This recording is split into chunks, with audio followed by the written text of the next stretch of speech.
सततं कीर्तयन्तो मां यतन्तश्च दृढव्रताः नमस्यन्तश्च मां भक्तया नित्ययुक्ता उपासते। भगवान श्री कृष्ण अर्जुन को कहते हैं कि हे अर्जुन, ये महात्मा मेरी महिमा का नित्य कीर्तन करते हुए दृढ़ संकल्प के साथ प्रयास करते हुए मुझे नमस्कार करते हुए भक्ति भाव से निरंतर मेरी पूजा करते हैं। तात्पर्य जानेंगे।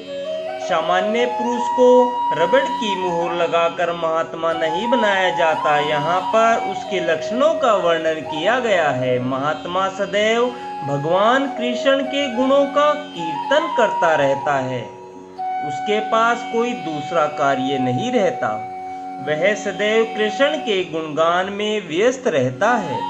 दूसरे शब्दों में वह निर्विशेषवादी नहीं होता। जब गुणगान का प्रश्न उठे तो मनुष्य को चाहिए कि वे भगवान के पवित्र नाम, उनके नित्य रूप, उनके दिव्य गुणों तथा उनकी असामान्य लीलाओं की प्रशंसा करते हुए परमेश्वर को महिमान्वित करे।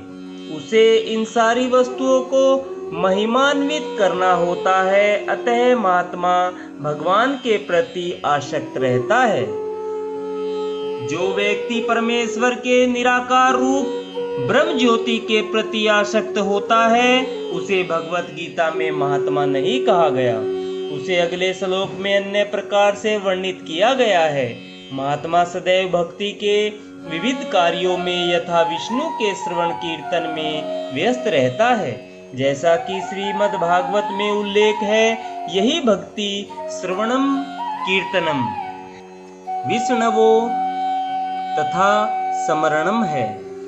ऐसा महात्मा अंततः भगवान के 5 दिव्य रसों में से किसी एक रस में उनका सानिध्य प्राप्त करने के लिए दृढ़वत होता है। इसे प्राप्त करने के लिए वह मनसा वाचा कर्मणा अपने सारे कार्यकलाप भगवान कृष्ण की सेवा में लगाता है। यही पूर्ण कृष्ण भावनामृत कहलाता है।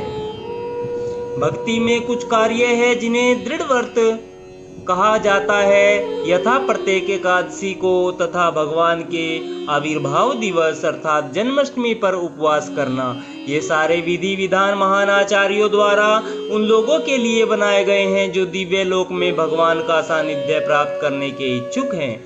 महात्मा जन इन विधि विधानों का दृढ़ता से पालन करते हैं। फलतः उन्हें उनके लिए वांछित फल की प्राप्ति निश्चित रहती है। जैसा कि इस अध्याय के द्वितीय श्लोक में कहा गया है, यह भक्ति न केवल सरल है अपितु इसे सुखपूर्वक किया जा सकता है। इसके लिए कठिन तपस्या करने की आवश्यकता नहीं पड़ती।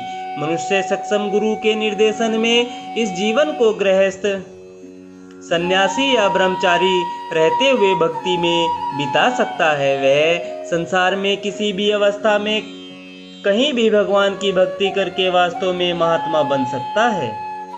राधे राधे भक्तजनों, जय श्री कृष्णा। आज हमने श्रीमद् भागवत गीता के अध्याय 9 के श्लोक नंबर 14 का आनंद लिया है। कल हम 15वें श्लोक का आनंद लेंगे। राधे राधे, जय श्री कृष्ण।